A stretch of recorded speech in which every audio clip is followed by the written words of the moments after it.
Eh bien c'est parti, on y va. On va être ensemble aujourd'hui pour un cours sur le droit international du travail. Ça va se décliner en 4 axes principaux. Dans un premier temps, on va voir ce qu'est le droit du travail. Ça sera une partie assez importante.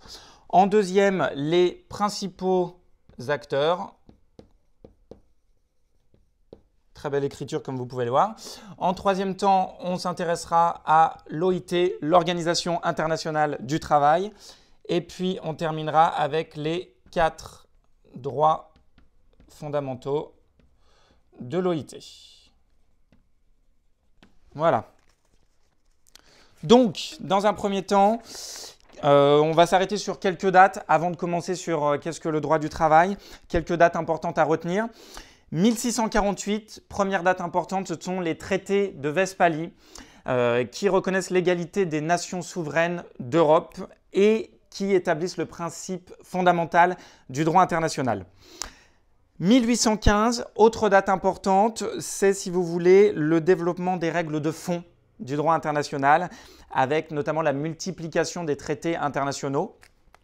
Il faudra attendre un siècle plus tard, vers 1919, enfin c'est pas vers 1919, c'est en 1919, pour voir la création de l'OIT, c'est-à-dire l'Organisation internationale du travail. On y reviendra un petit peu plus tard.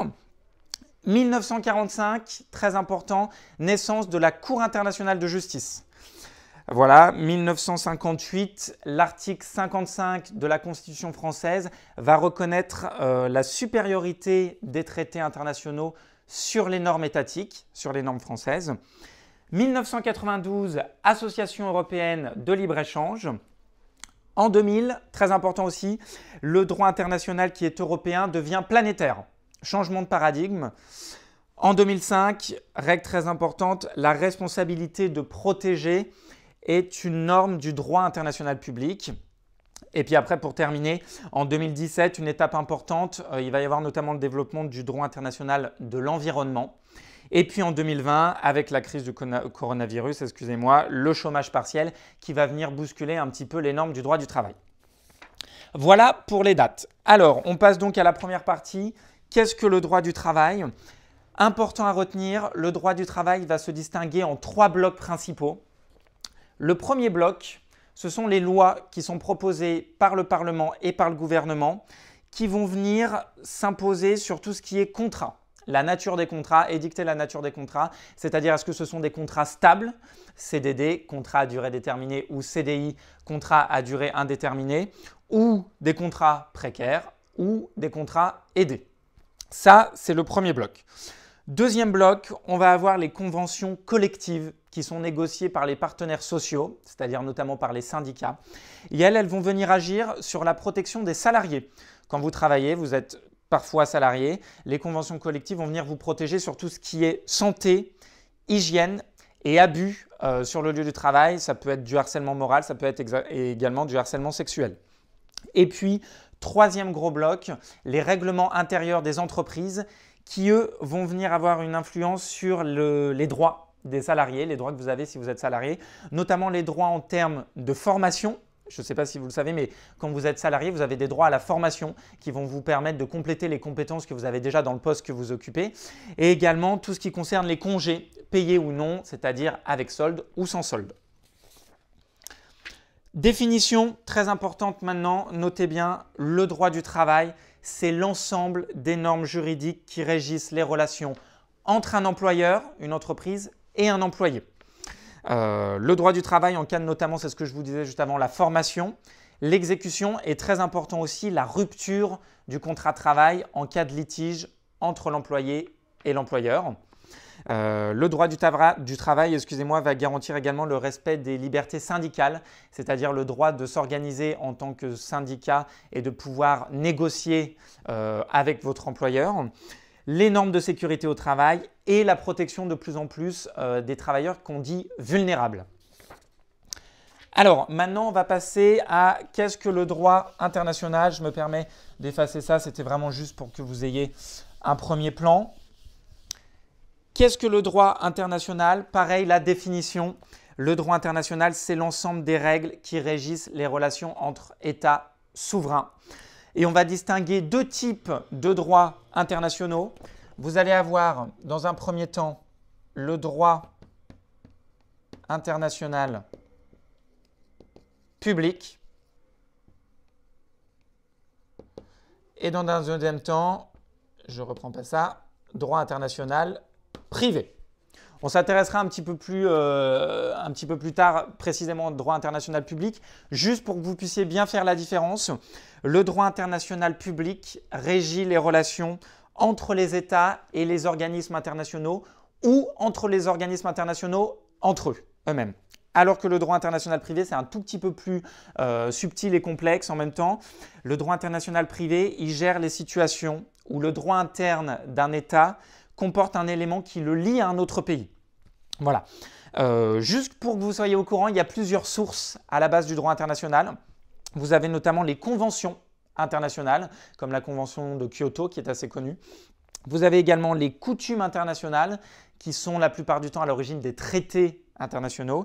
Et puis vous avez une autre part importante, ce qu'on appelle la jurisprudence. La jurisprudence, si vous voulez, elle va se construire au fur et à mesure que devant les cours nationales et les cours internationales, les dossiers vont arriver. Quand il va y avoir un litige entre un employé et un employeur ou entre un organisme international et un État, il va y avoir des jugements dans des tribunaux nationaux ou internationaux. Et les différents dossiers qui vont être instruits vont donner lieu, à des jugements ou à des condamnations.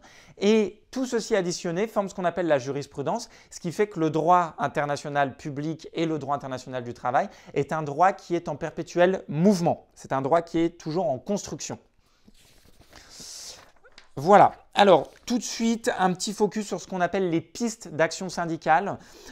Si vous voulez, vous allez avoir différents outils que l'Organisation internationale du travail, l'OIT et l'ONU ont mis en place pour pouvoir agir dans le domaine du droit du travail. Alors, vous allez avoir des outils qui ne sont pas très contraignants, comme par exemple la sensibilisation et l'éducation, ou la RSE, c'est-à-dire la responsabilité sociale de l'entreprise, qui se développe beaucoup dernièrement, c'est-à-dire que les entreprises sont de plus en plus amenées à faire en sorte de respecter le droit des travailleurs, la protection des travailleurs au travail et également l'aspect environnemental.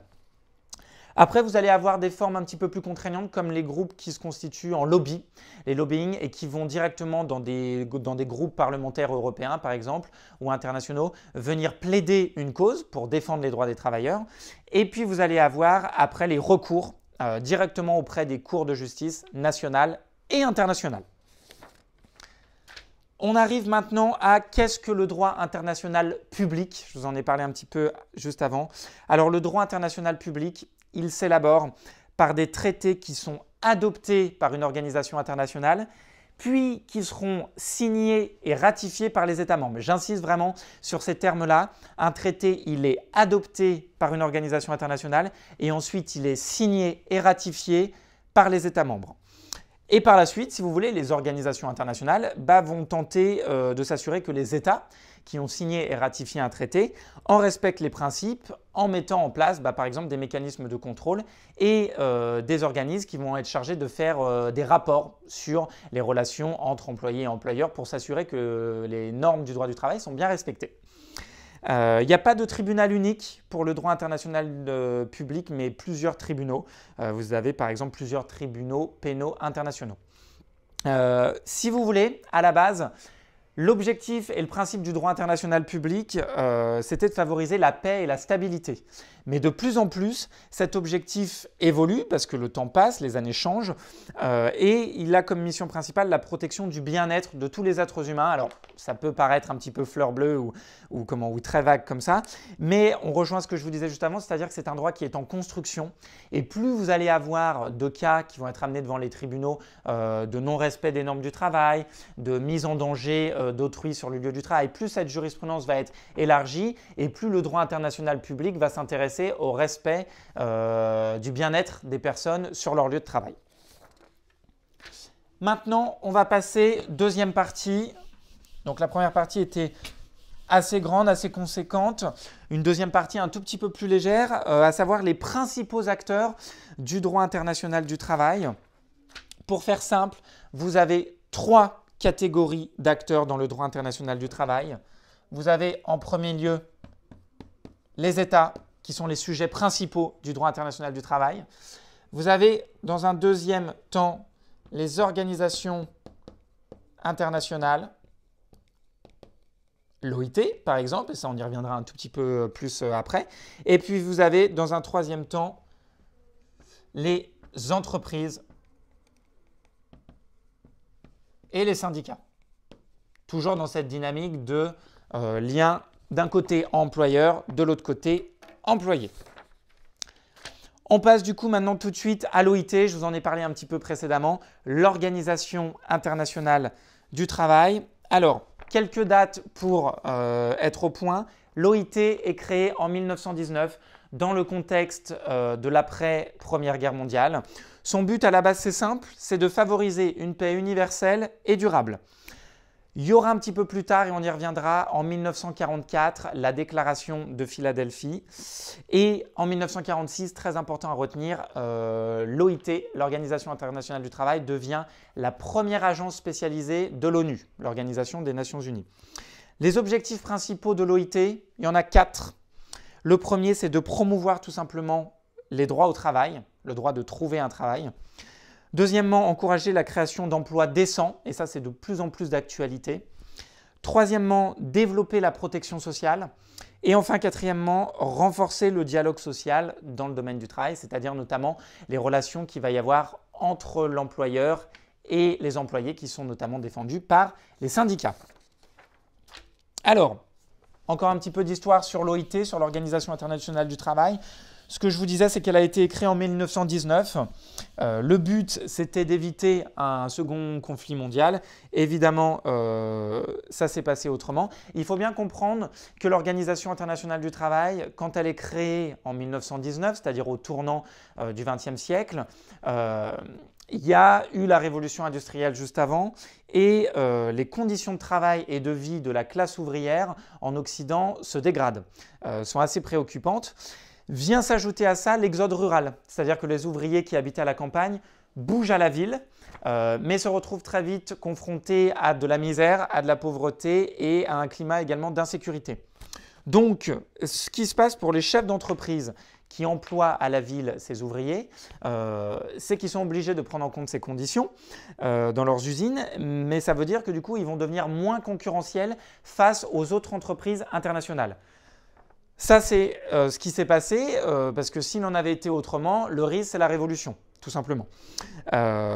Tout ça pour vous dire que l'Organisation internationale du travail n'a pas pu empêcher le second conflit mondial.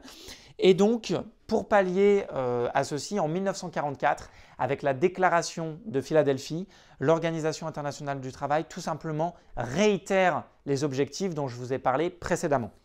C'est juste, si vous voulez, une nouvelle déclaration qui remet sur le papier la volonté de l'Organisation internationale du travail de plaider pour une paix et une stabilité durable dans le monde entier.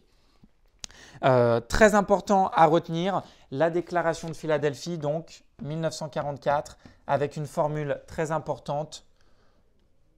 Le travail n'est pas une marchandise.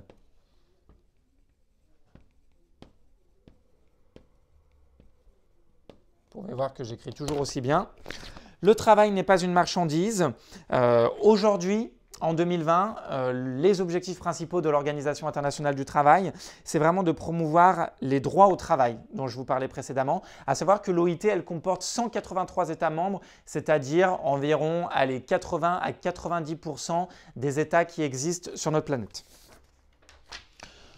Petit résumé, l'Organisation internationale du travail, elle se structure avec 3 gros blocs, 3 gros intervenants, les États, les employeurs, donc les entreprises, et les travailleurs et syndicats de l'autre côté.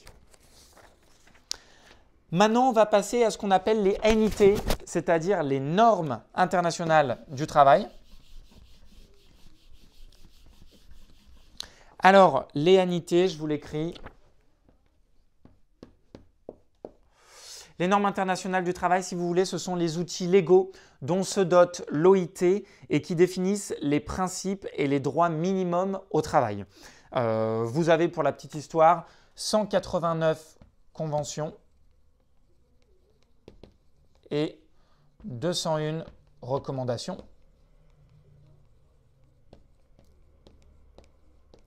Donc, tout ceci, ce sont des normes internationales du travail.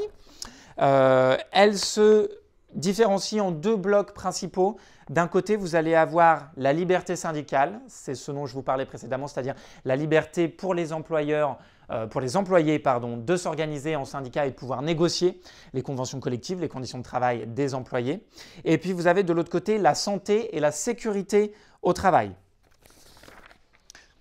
De l'autre côté, deux blocs encore très importants, l'interdiction à la discrimination, très important, qui vise donc à éliminer toutes les formes de discrimination qui sont basées sur la race, j'aime pas utiliser ce terme mais il faut quand même le rappeler, la couleur, le sexe, la religion, l'opinion politique, l'origine sociale, l'orientation sexuelle, etc., etc. Et puis vous avez également un bloc qui est très important, les droits des femmes au travail, qui touchent entre autres et de plus en plus la protection de la maternité. L'égale rémunération, je ne vous apprends rien, entre les hommes et les femmes, et les responsabilités familiales et notamment le travail de nuit. Vous n'êtes pas sans savoir qu'il y a encore énormément de femmes qui sont employées dans des domaines précaires la nuit en étant sous-payées.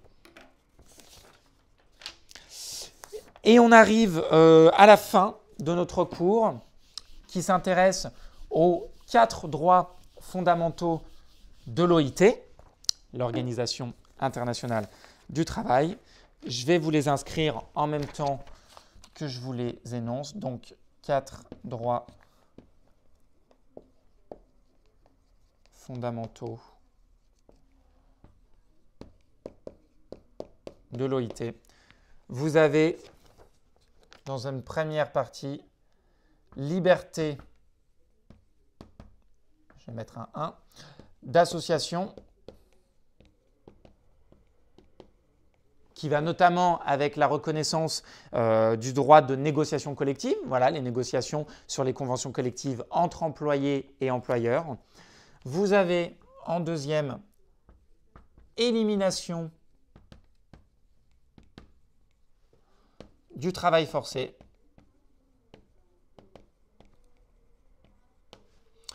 En troisième lieu, abolition du travail des enfants.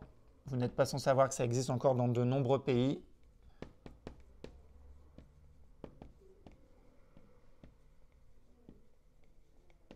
Et enfin, dans un quatrième temps, vous avez élimination de la discrimination.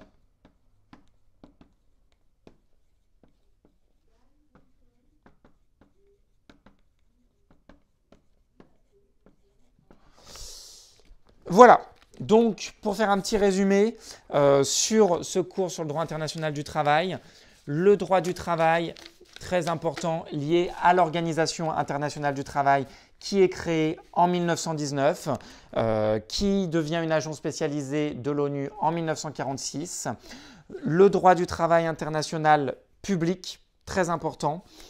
Une structure de l'OIT qui se sépare entre États membres, les entreprises et les syndicats, et vraiment 4 droits fondamentaux de l'OIT qui sont vraiment des droits fondamentaux actuels et sur lesquels l'OIT travaille d'arrache-pied en ce moment. La liberté d'association, important pour les syndicats de pouvoir négocier avec les employeurs. L'élimination du travail forcé, l'abolition du travail des enfants et l'élimination de la discrimination. Voilà, et ben c'est tout pour aujourd'hui. J'espère que ce cours vous aura permis d'en savoir un petit peu plus sur le droit international du travail. Et puis on se retrouve bientôt pour un nouveau cours. Très bonne journée et bon apprentissage.